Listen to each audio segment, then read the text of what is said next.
Olá pessoal, tudo bem com você? Mais uma aula de filosofia, nosso terceiro encontro.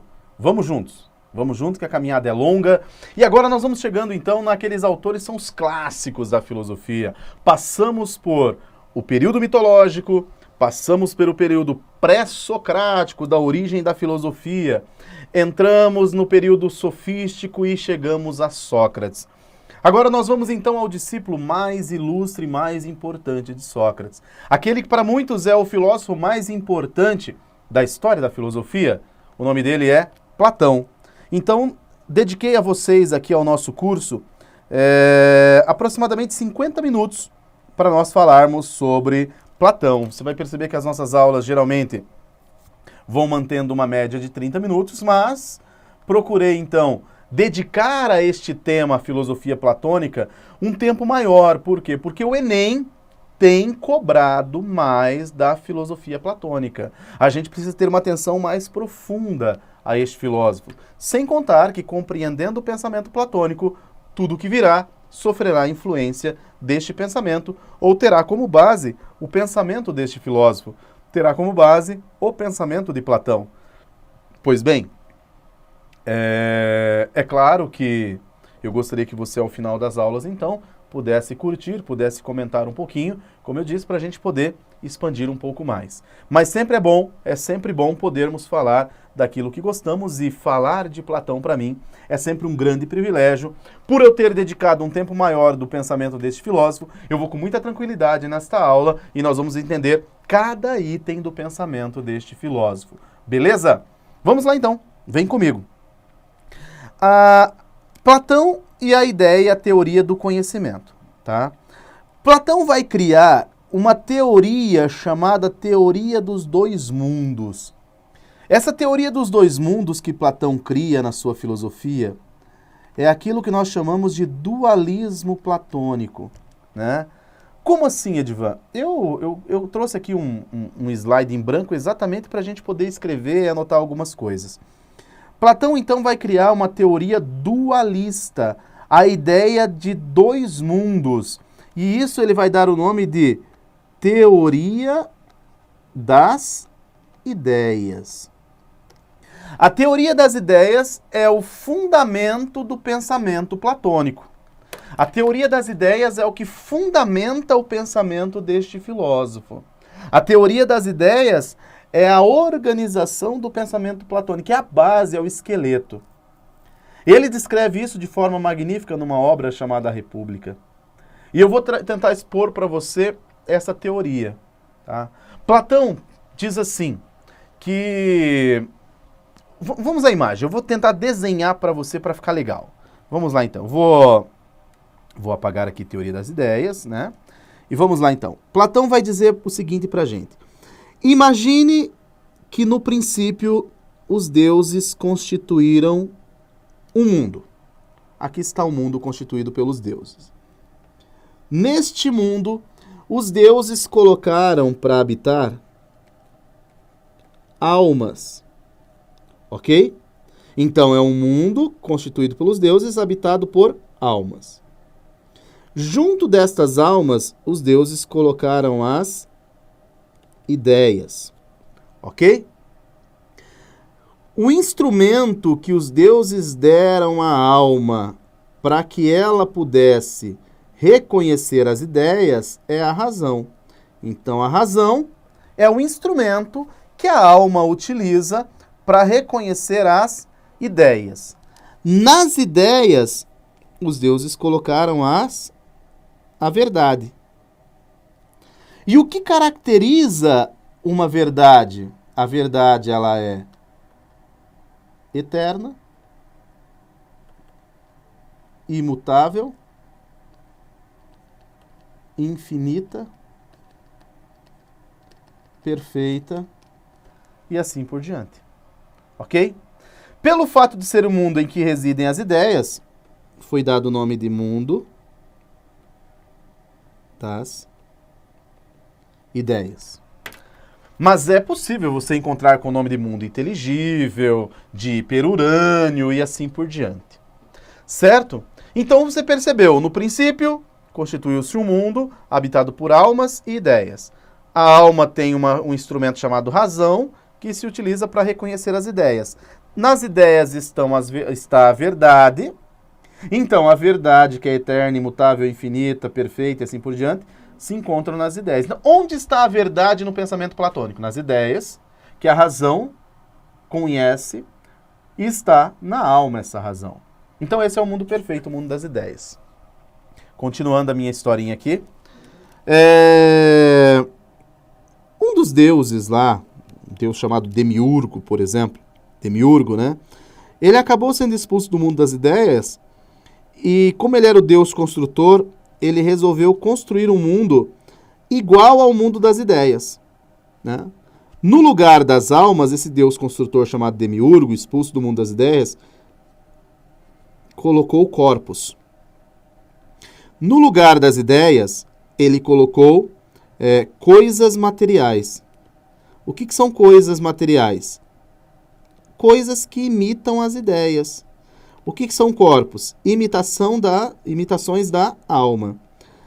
Qual o instrumento que o nosso corpo se utiliza para reconhecer coisas materiais?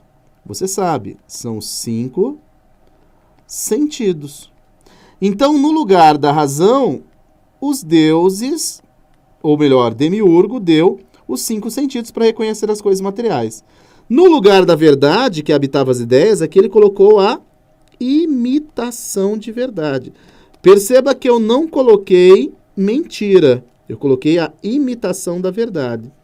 E olha que interessante. Se aqui a verdade é eterna, aqui ela é temporal. Se lá ela era imutável, aqui ela é mutável. Se lá no mundo das ideias ela é infinita, aqui ela é finita. Se lá ela é perfeita, aqui ela é imperfeita. A este mundo, o mundo material, deu-se o nome de mundo material. Mas também é o mundo dos sentidos. Também ficou conhecido como mundo sensível. Ok? Mundo da matéria, mundo sensível. Beleza? Então aqui você tem esse dualismo platônico. Veja, você tem um mundo das ideias e você tem um mundo sensível. Você percebe a existência de 2 mundos aqui. Eu vou dar continuidade a essa explicação usando ainda esta tela. Platão vai dizer, então, que por algum motivo as almas começaram a cair do mundo das ideias para o mundo sensível, beleza? Vou fazer novamente a flechinha aqui. As almas caem, ok? E já apago também porque eu vou usar esse espaço. A alma, ao cair no mundo sensível, ela vai bater a cabeça e sofrer um processo que Platão vai chamar de amnésia, esquecimento. Todas as ideias que ela tinha na cabeça, ela acaba se esquecendo. E ela começa a vagar pelo mundo sensível sem conseguir reconhecer absolutamente nada. E você vai dizer assim, mas Edivan, como que a alma não reconhece nada? Ué, para reconhecer coisas no mundo sensível, é preciso que você tenha sentidos. E a alma não tem sentido, ela tem apenas razão. Mas tem algo que a alma reconhece ali, corpos. E ela começa a se encarnar no corpo. Ao se encarnar no corpo, olha como Platão entende essa realidade. Diz o seguinte, a alma, ao se encarnar num corpo, começa a perceber as coisas que o corpo conhece. Então o corpo, por exemplo, ao se deparar diante de uma caneta preta, eu olho e vejo uma caneta preta.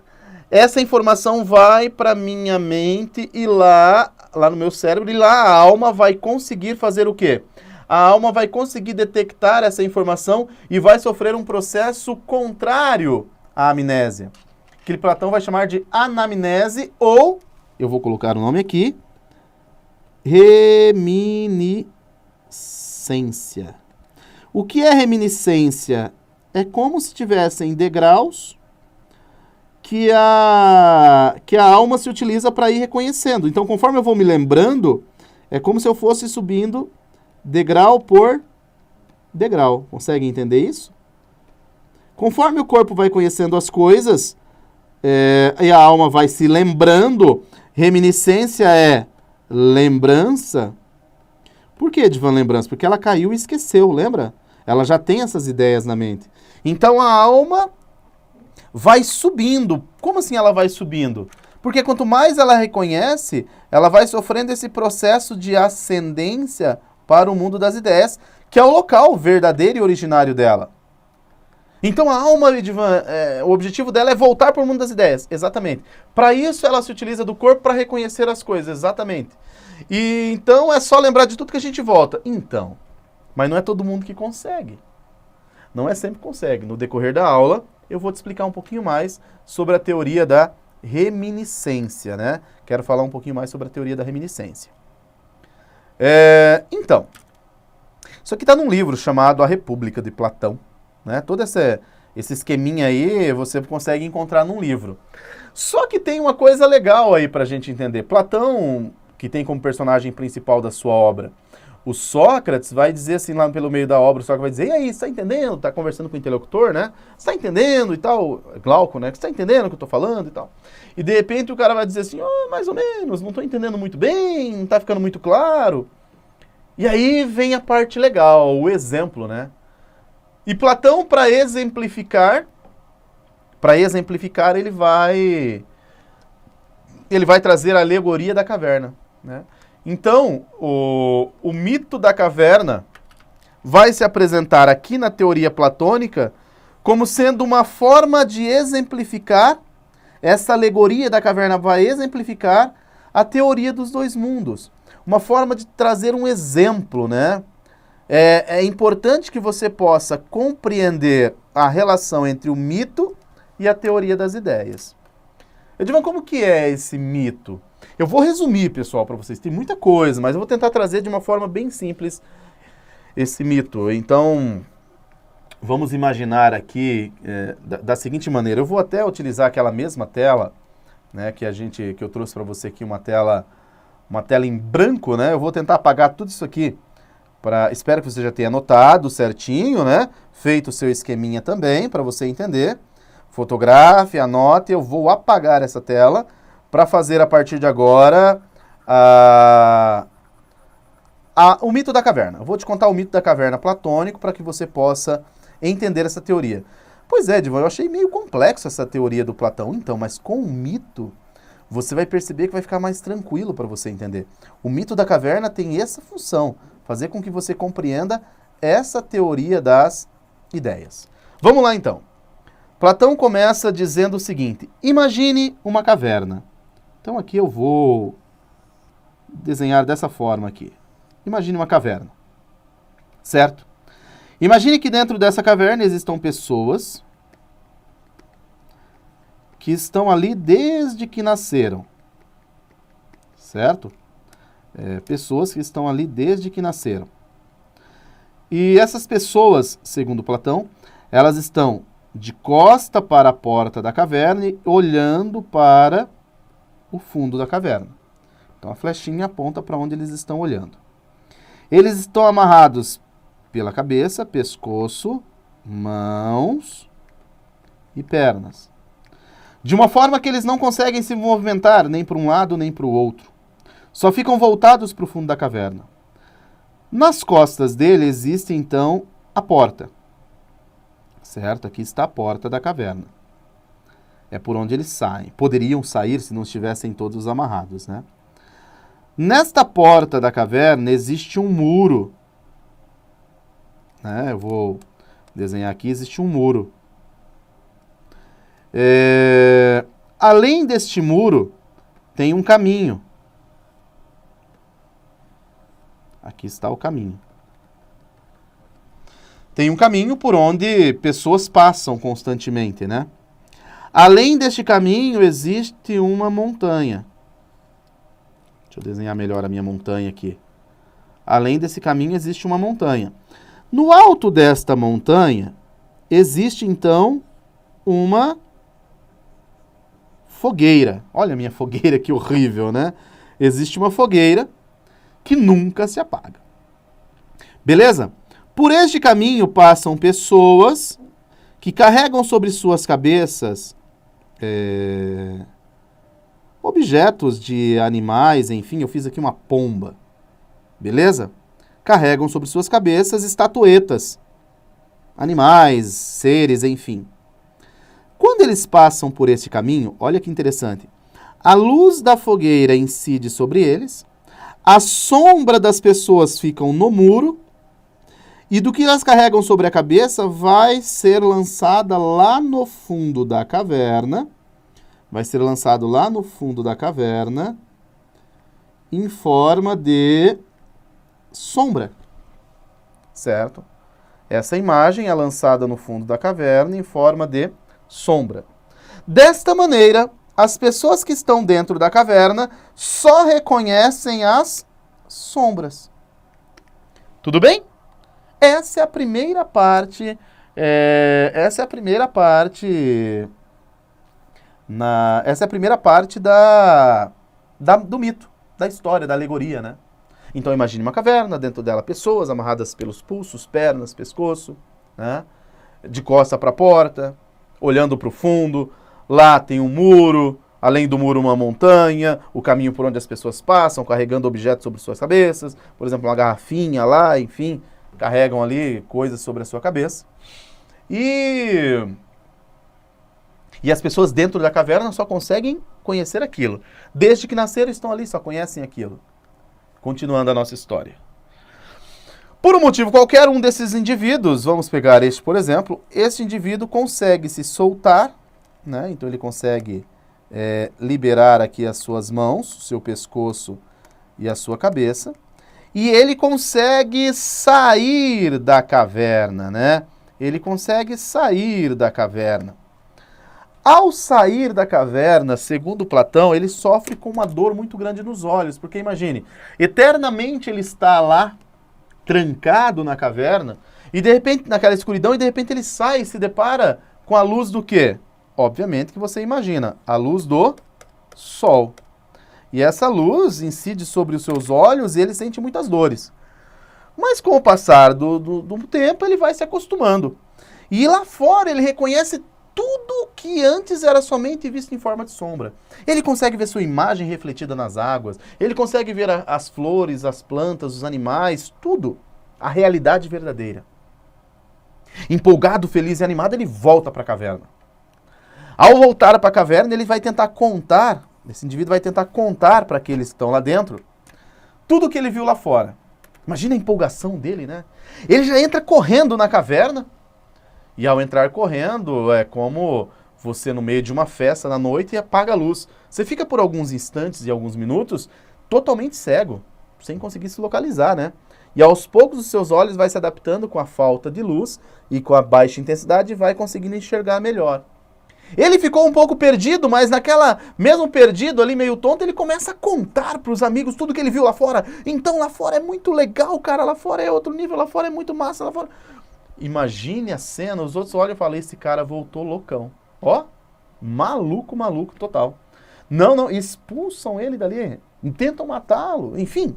A história continua, você vai ter que ler para compreender melhor, para entender esse final. Mas o que eu queria que você entendesse é isso, né? Ele é expulso, ele não é bem aceito dentro da caverna. Ele não é bem quisto dentro dessa caverna. E aí é claro que você deve estar pensando, e daí, Edvan? Qual que é a moral dessa história? Ué, a moral da história é que esse mito da caverna explica a teoria das ideias. Você vai dizer, não, você tá louco, Edvan. Não explica. Explica. Vamos lá? Vamos entender a explicação, então? Veja só. O interior da caverna, volta aqui, Edvan, isso. O interior da caverna representa qual mundo? O mundo sensível. Por quê? Porque é o mundo das sombras, é o mundo das imitações, é o mundo que você não tem a verdade. E o exterior da caverna é o mundo das ideias, onde você tem a verdadeira realidade. Quem é o indivíduo que sai da caverna? É o filósofo. E daqui a pouco você vai entender a importância do filósofo. Dentro da caverna você só tem sombras, imitações. Fora da caverna você tem a verdadeira realidade. O mito da caverna serve para exemplificar a teoria das ideias. E é muito legal. Edvan, cai no Enem? Cai, já caiu. Então você tem que ficar bem atento a isso. Beleza? Então agora você conhecendo um pouquinho a teoria das ideias, você conhecendo o mito da caverna, né? Eu procurei trazer dessa forma para ficar de repente um pouco mais claro para você. Volte, assista de novo com calma, né? Aqui o tempo é um pouco curto, apesar dos nossos 50 minutos, mas 50 minutos é pouco para Platão. Talvez precisaríamos de um ano inteiro de curso para entendermos bem o pensamento desse filósofo, mas espero que você tenha conseguido compreender de forma bastante tranquila. Beleza? Então, dando continuidade aqui, nós vamos para o nosso próximo passo, né? O interior da caverna representa o mundo sensível, o exterior o mundo inteligível. O interior da caverna estão os corpos, no exterior a alma, e assim por diante. Beleza? Vamos lá então. Entendendo um pouquinho mais sobre o nosso querido Platão. Platão viveu no século VI a.C., desculpe, século IV a.C., século IV a.C. Período em que era muito comum a concepção de que o homem conhece a partir dos seus sentidos. Desculpe, voltamos aqui. No período de Platão era muito comum as pessoas acreditarem que todo conhecimento vinha por meio dos sentidos. Platão assume uma empreitada muito complicada para si. Mostrar como os nossos sentidos são capazes de nos enganar. Anote esta grande informação de Platão. Os sentidos nos enganam. Por isso devemos procurar em outro lugar o fundamento do nosso conhecimento. Segundo Platão, o nosso conhecimento não vem dos sentidos. O nosso conhecimento vem da alma. Anote essa informação. O conhecimento tem origem, segundo Platão, na alma humana. Edivan, então, para o Platão, os sentidos nos enganam? Exatamente, para o Platão, os sentidos nos enganam. Vamos entender um pouco melhor isso, então. Visão. Visão engana? Não, o que eu estou vendo, Edivan. Não tem, né? Visão não me engana.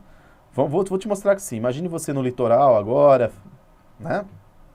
Observando o mar, e uma grande embarcação belíssima começa a navegar em direção ao horizonte, indo embora.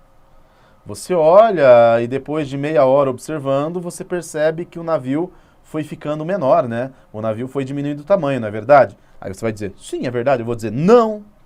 O navio permanece do mesmo tamanho.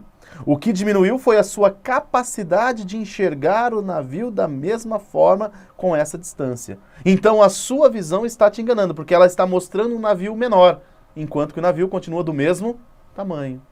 A visão nos engana, o tato nos engana, o paladar nos engana. Fácil de exemplificar o paladar, vamos lá? Bem simples, copo de café, doce de amendoim. Toma um golinho de café, come um pedaço do amendoim, tome um segundo golinho de café.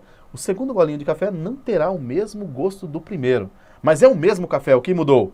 O paladar, o sentido do paladar nos engana. E assim por diante, a audição, o próprio olfato. Então, Platão consegue provar que os nossos sentidos nos enganam. Se eles nos enganam, quem nos garante que aquilo que estamos vendo, ouvindo, sentindo é realmente a verdade?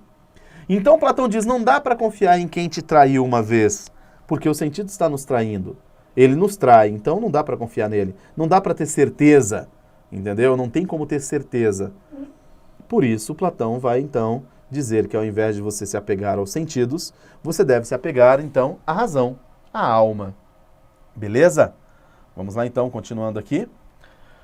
Platão pensa que é a inteligência que garante a estabilidade dos seres sensíveis.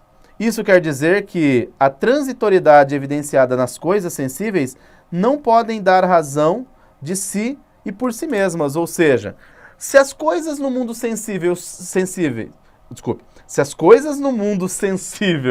são transitórias, então não tem como eu ter certeza. Onde é que as coisas não são transitórias? Elas não são transitórias no mundo das ideias. Você que é inteligente já começou a sacar as expressões. Coisa transitória, não é transitório, muda, não muda. Ô, Edivan, isso não é a teoria daqueles dois filósofos pré-socráticos? Heráclito, tudo se transforma. Parmênides, nada se transforma. Exatamente. Perceba como tem tudo uma relação legal na filosofia. Platão vai utilizar a concepção heraclitiana tudo flui, tudo se transforma, para mostrar que esse é o mundo sensível. E vai utilizar-se da ideia do Parmênides de que nada se transforma, de que nada flui, de que tudo permanece igual, para exemplificar e mostrar o que é o mundo das ideias, o mundo do imutável, o mundo onde tudo continua sendo como é, o mundo onde tudo é como deve ser, da única forma que pode ser. Beleza? Entenderam? Platão vai se utilizando da filosofia já elaborada, né? Muito bem. Daí é preciso buscar compreender que todo conhecimento provém do raciocínio que alcança a forma dos objetos. Forma esta que guarda consigo mesma uma identidade atemporal e indestrutível. O que seria essa forma? Que forma é essa que Platão coloca aqui? Ele está dizendo que nós temos que atingir a essência dos objetos. Qual é a essência dos objetos? Não é a sua imagem, é a sua ideia. Nós temos que atingir a ideia do objeto. Aí nós estaríamos atingindo, então, a verdade absoluta, inquestionável, indestrutível. Edivan, isso serve para tudo? Sim. E você já me disse que quando é para tudo, essa tendência de universalizar é o quê? É o quê? Caráter metafísico. Perceba o caráter metafísico da teoria platônica, de apresentar uma verdade absoluta e incontestável. Edivan, isso vai criticar o pensamento sofista. Exatamente. Enquanto o sofista acreditava que tudo é relativo, Platão diz que tudo é relativo no mundo dos sentidos. Mas quando se trata do mundo das ideias, da razão, da alma do homem, as coisas são da única forma que elas devem e podem ser. Beleza? Então, para Platão, o homem deve buscar ascender no sentido de subida, né, de ascensão, do mundo sensível para o inteligível. E assim vai ter um real conhecimento das coisas. Por isso, quer conhecer a verdade como ela é, você deve sair do mundo da caverna, do mundo sensível. Deve sair da escuridão, da imitação das cavernas. Deve sair do mundo dos sentidos. Deve abandonar os sentidos, desprezar os sentidos, se for preciso. Beleza? Isso é Platão, hein? Então, deve, antes de mais nada, abandonar suas pré-concepções, aquilo que os sentidos te apresentam, né? Seus pré-juízos, seus pontos de vista distorcidos pelas opiniões irrefletidas e, a partir daí, escalar rumo às ideias. É você que vai... Vamos a um exemplo bobo e tosco, mas é legal. Um filme da minha época de menino, com Nicolas Cage, chamado Cidade dos Anjos. Ele era um anjo, e como anjo não tinha sentido das coisas. E ele se apaixonou por uma humana, e ele queria entender o que é essa vida do humano, né? E ele vai fazer o seguinte, ele vai, certa feita, enquanto ela está comendo uma pera, ele vai fazer a pergunta para ela: qual o gosto da pera? Alguém consegue dizer para mim qual o gosto da pera? Edivan, pera tem gosto de pera. Pera tem gosto de pera, essa é a realidade. Né? Aí alguns vão dizer, é muito parecido com a maçã, mas é maçã ou é pera? Entende? Pera é da única forma que ela pode ser pera. Vem da pereira, é assim que funciona. E é legal da gente entender que não é sempre comendo pera que você vai ter o gosto de pera. O gosto da pera ela vai sofrer alterações pelos sentidos. Apesar de ter um único gosto, o gosto de pera. Mas esse gosto de pera é uma ideia e não uma sensação. Olha que interessante, né? Como assim, Edivan? Não é uma sensação? Eu vou te dar um outro exemplo. Imagine que você peça uma pamonha para um pamonheiro. Você está com muita fome. Muita fome. Você pediu uma pamonha, enquanto você já está comendo a primeira pamonha, que delicia o seu paladar, você já pede a segunda. Ao pedir a segunda e terminando a primeira, você já começa a segunda, você pede a terceira. Quando você vai dar a mordida na 10ª pamonha, já que você estava com muita fome, você vai olhar para o pamonheiro e dizer, olha, meu senhor, tem um problema aqui, porque essa 10ª pamonha não tem o mesmo sabor da primeira. O pamonheiro vai dizer, mas é claro, você está comendo 10ª pamonha, mas a pamonha não deveria ter sempre o sabor de pamonha? Por que ela não está tendo o sabor de pamonha? Porque eu já não estou levando em consideração a ideia do sabor de pamonha, somente o paladar dela. E como eu estou de barriga cheia, eu estou entupido de amido de milho, eu não tenho o mesmo sabor no mesmo paladar. Percebe? Isso é Platão. Beleza? Continuando então aqui, vamos continuar. A ideia, segundo Platão, é um princípio inteligível, que não sofre corrupção, sendo, portanto, fundamento de conhecimento das coisas. Tá aí para você, né? Tá aí para você. A ideia é um princípio inteligível, não sofre corrupção, é o fundamento do conhecimento de todas as coisas. Beleza? Espero que tenha ficado claro para você esta concepção platônica. Beleza? Vamos para o próximo então, vamos adiante. Todavia, o homem somente consegue alcançar as ideias pela sua razão, pelo pensamento reflexivo, que ao abstrair todas as particularidades físicas dos objetos estudados, consegue intuir a forma determinante de cada ser, conferindo-lhe estabilidade e permitindo ser conhecido. Né? Então, o homem que consegue alcançar as ideias pela sua razão, esse homem, então, está indo além, né? Tá indo além. As ideias são puramente espirituais, não são materiais, não tem materialidade alguma, nem contato com o mundo sensível. É muito importante isso. Onde ficam as ideias? No mundo das ideias. Ah, mas a alma caiu, mas as ideias não. As ideias sempre permanecerão no mundo das ideias. Lá é a sua morada. Na verdade, este tem o seu modo de ser, de existir somente por participar das ideias do mundo inteligível. Beleza? O mundo sensível seria como uma cópia inferior do mundo das ideias. Ele participa apenas como cópia do mundo das ideias. Muito bem. Falado então sobre a parte da teoria do conhecimento, nós vamos adentrar numa outra área agora do pensamento platônico, que também cai no Enem, que é a parte da sua concepção de justiça, né? A ética e a política em Platão. Há uma divisão de trabalho em que permite coordenar as diversas aptidões que visam o bem comum. Segundo Platão, é justa a sociedade que divide os seus trabalhos de forma correta, de acordo com a aptidão de cada um. Como assim, Edivan? Cada indivíduo seria um cidadão, e cada cidadão teria uma função, e a sua função seria de acordo com a sua aptidão. Você nasceu para fazer alguma coisa, e essa alguma coisa precisa ser feita por você e não por outro. E aí é onde vem o ponto legal. Platão vai criar a divisão da alma do homem e desta mesma forma ele vai dividir a vida em sociedade. Então vai prestar atenção aqui comigo para você entender daqui a pouco como funciona. Faz mister ressaltar que as classes da República não se baseiam em uma ordem hereditária, já que o ponto fulcral repousa sobre as aptidões pessoais. Ou seja, a função que você ocupa dentro da República não é hereditária. Ah, eu sou filho de um político, eu serei político. Não. Você vai fazer aquilo que você tem aptidão para fazer. Onde é que você descobre a sua aptidão? No processo educacional.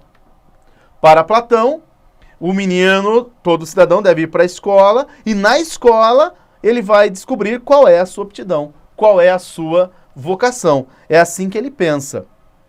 Bom, vou te explicar como funciona. Segundo Platão, a sociedade deve ser dividida em 3 classes. A classe dos governantes, a classe dos guerreiros, dos soldados e a classe dos trabalhadores. A classe dos governantes deve ser ocupada por aqueles homens que conseguem chegar ao maior senso de justiça. Aqueles que abandonam o mundo sensível e privilegiam o mundo das ideias. A classe dos guerreiros são aqueles que tentam, mas muitas vezes se entregam às emoções. E a classe dos trabalhadores seriam aqueles, então, que se entregam necessariamente aos prazeres da vida. Eu vou voltar novamente naquele quadro branco para eu te mostrar o que Platão quer dizer com isso. Então nós vamos fazer da seguinte maneira. Eu vou dividir para você a alma do homem, que é a parte mais importante, e depois eu vou dividir a sociedade, porque da mesma forma que Platão divide a alma, ele divide a sociedade. Então é mais ou menos assim. Veja só. A alma humana... Vamos pegar aqui então o homem. Ó, aqui está o homem. Beleza? Aqui está o homem. A alma humana está dividida em 3 partes. A parte localizada na cabeça é a parte racional da alma. A parte localizada no peito é a parte emocional da alma. E a parte localizada na região abdominal e adjacentes é a parte sensual. Edvan, o que é adjacente? Você entendeu. Não me faça explicar de forma mais específica. Tá bom, abdômen e as circunvizinhanças ali, né? Você entendeu o que eu quis dizer. A parte racional, ela deve ser responsável pelo governo da alma. A parte emocional, ela deve sofrer um controle.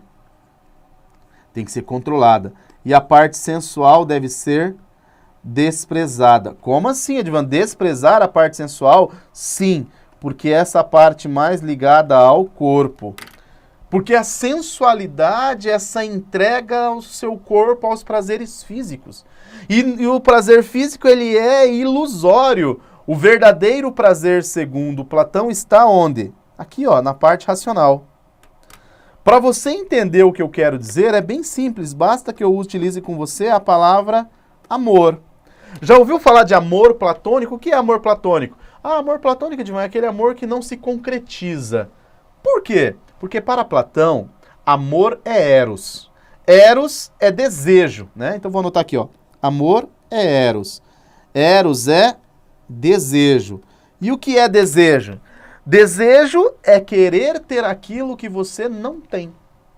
Então eu quero ter algo, eu desejo esse algo. Quando eu passo a ter esse algo, eu não desejo mais, então eu não amo mais. Então, se eu realizo todos os meus desejos, eu destruo em mim toda a possibilidade de amar, segundo Platão. Porque amor é desejar, é eros, é querer ter o que você não tem. Por isso que o Platão diz que é preferível que você não se entregue às paixões e que você continue desejando, porque enquanto você deseja, você ama. Se você realizar, você deixa de amar. E aí as coisas passam a ser passageiras. O amor eterno é aquele amor que permanece sempre, porque ele fica nas ideias e não se entrega às volúpcias do mundo sensível. Entende? Por isso que deve ser desprezado. Agora volte aqui, né?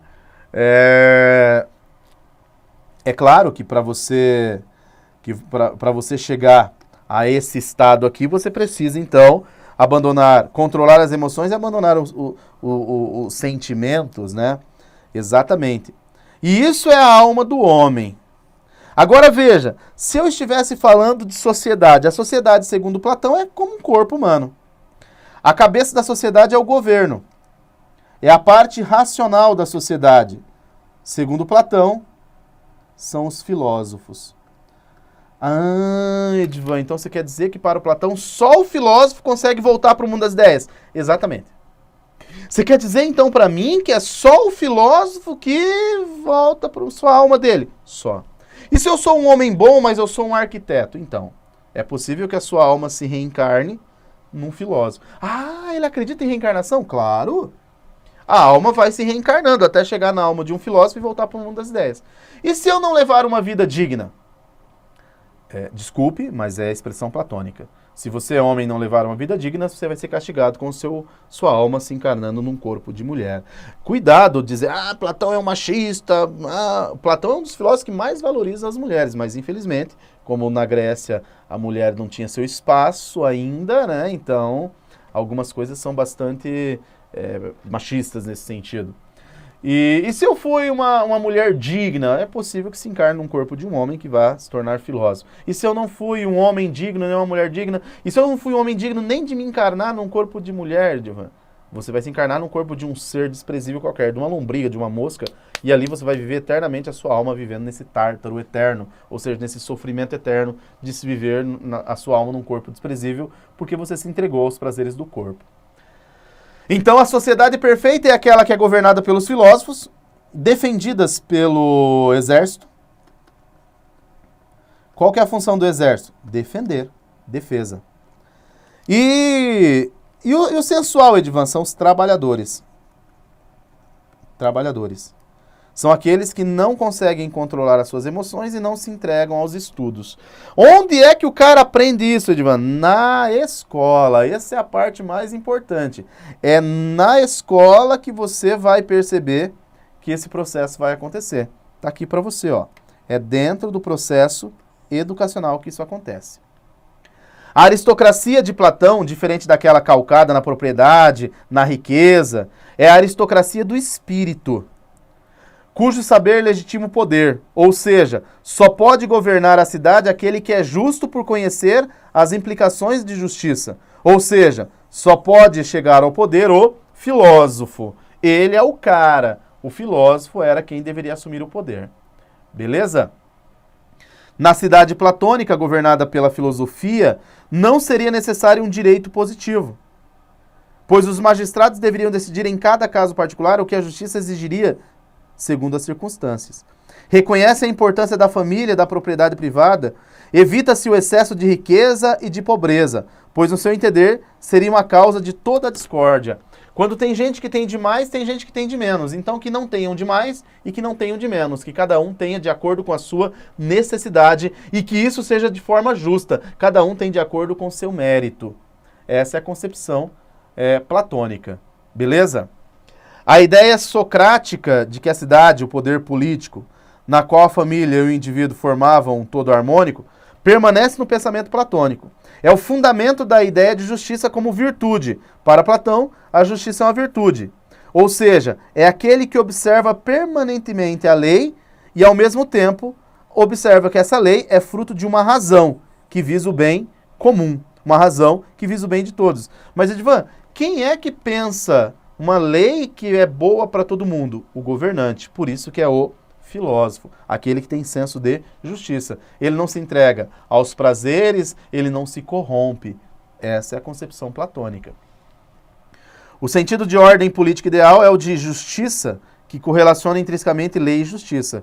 Ou seja, a lei deve ser justa para todo mundo, né? E ela tem que ser praticada com virtude, ok? Beleza, vamos lá então.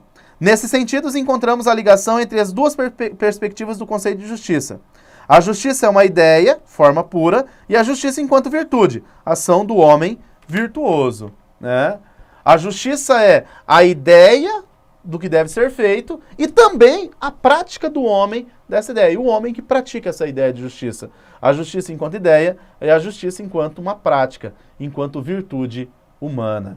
Beleza? Você está entendendo essa concepção platônica? Mas, Edvan, é uma sociedade hierarquizada de uma forma estranha, né? Não é hereditária, não é na riqueza, é na sabedoria. Exatamente. Mas, pelo que você me disse, é só o filósofo, porque ele é o que conhece a justiça, não só em forma de ideia, mas também como prática. É aquele que vai exercer um governo justo para todo mundo. Por quê? Porque ele não pode ser injusto, porque ele só conhece o conceito de justiça e ele valoriza esse conceito. Mas se ele quiser ser injusto, Edvan, ele não seria filósofo. Uma vez que dentro da concepção platônica, todos aqueles que vão para a escola são preparados para isso, né? Para que possam cada um exercer bem a sua aptidão. Vamos supor, Edvan, que eu sou uma pessoa que desejo muito ser filósofo. Eu me dediquei na escola para ser filósofo, mas não consegui obter, de repente, as melhores notas, a postura que se esperava. E daí? O meu querer não vale nada? Não. Dentro da República Platônica, quem determina o que você fará será o governo justo, né? Os filósofos não vão permitir que você exerça uma função para a qual você demonstrou que não tem aptidão. De repente você tem aptidão para ser trabalhador, para ser braçal. Mas, Edvan, você está me dizendo então que dentro dessa concepção grega, eles acreditam que existe na nossa natureza uma tendência para sermos uma determinada coisa? Exatamente. E quem é que coloca em mim essa tendência, esse dom, essa aptidão, essa vocação? Os deuses, por exemplo? Pode ser. Pode ser. Segundo Platão, nós nascemos com essa aptidão. Nós nascemos com essa inclinação para fazermos alguma coisa. Assim como o rio corre para o mar, a macieira da maçã, o homem tem uma função no mundo. Qual é? Então, essa é a parte mais interessante. Como nós não sabemos qual é a função que nós devemos desempenhar no mundo, quem é que vai dizer, segundo Platão, qual é essa função? Não é você. Quem vai dizer qual é a função é o governo, é o filósofo, o governo justo, o governo da filosofia. É ele que vai determinar, vai dizer, olha, você nasceu para isso. Porque ele conhece muito mais de você do que você mesmo, uma vez que ele tem conhecimento da justiça. Ele sabe o que será melhor para a sociedade, o que será melhor para a sociedade no sentido da sua ação. Sua ação. Qual ação que você realiza que será melhor para a sociedade como um todo? Entende? É esta concepção platônica. Vale muito a pena você ficar atento a isso. Muitas das ideias do Platão vão permear todo o restante da filosofia a partir daí. E aí temos mais uma indicação de leitura para você. Autor de vasta obra filosófica, Platão preocupou-se com o conhecimento das verdades essenciais que determinam a realidade. E a partir disso estabeleceu princípios éticos que devem nortear o mundo social. A República é uma das obras-primas de Platão. Nela, o filósofo expõe suas ideias políticas, filosóficas, estéticas e jurídicas. Aqui se encontra a alegoria da caverna, uma das mais belas passagens de toda a obra de Platão. O filósofo imaginou um estado ideal sustentado no conceito de justiça. Ok? A justiça é o ponto principal. Você viu que aqui eu tenho um item aqui que eu acabei não falando, né? E aí eu reservei esses últimos 3 minutinhos aqui para que a gente pudesse falar então dessa parte aqui que é bem simples, né? A questão da estética. Platão, pessoal, ele é contrário à arte. Como assim, Edivan? Platão é contrário à arte? Exatamente.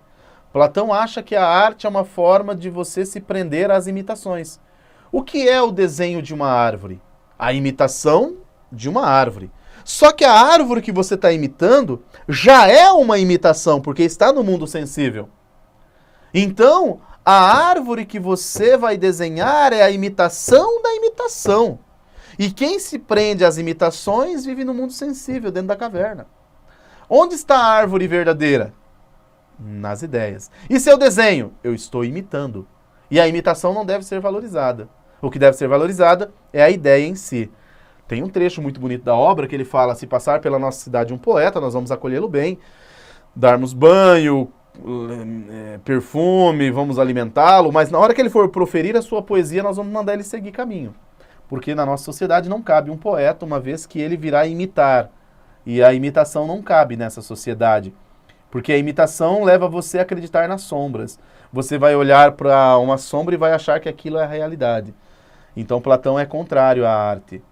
E aí ele vai dizer o seguinte, vai aparecer para você na prova, não a palavra arte, vai dizer que é mímica. É mimesis. Platão é contrário a mimesis, mímica, imitação. Então a arte mimética é algo desprezível dentro da concepção do filósofo chamado Platão. Platão é contrário à arte. Outra coisa importante que eu espero que você tenha percebido. Nós falamos de república platônica, né? A república platônica, ela traz um governo que exerce um controle e um poder sobre a população. Desta forma, você percebe que não há democracia dentro da estrutura política platônica. Muito cuidado com isso. Tem muita gente que acha que Platão, pelo fato de ter vivido nesse período, ele era um defensor do regime democrático. Não, Platão não defendia essa democracia criada por Clístenes. Platão era crítico a ela, né? Até porque essa democracia havia condenado à morte o seu grande mestre, que era Sócrates. Beleza? Então aqui nós estamos finalizando um pouquinho sobre essa teoria, esse pensamento platônico. É bastante coisa, aula pesada, eu sei disso, mas você precisa estar atento, você precisa compreender. Volte, reveja a aula, reveja mais uma vez, e vamos tentando conversar. Vá no final da aula, curta se você gostou realmente. Tentei aqui resumir para você um dos maiores pensamentos da história da filosofia em 50 minutos, né? Como eu disse para você, 1 ano de curso todos os dias aí para a gente conseguir entender a teoria desse cara, beleza? Vai lá, curta, comenta e nos vemos na nossa próxima aula, beleza, galera?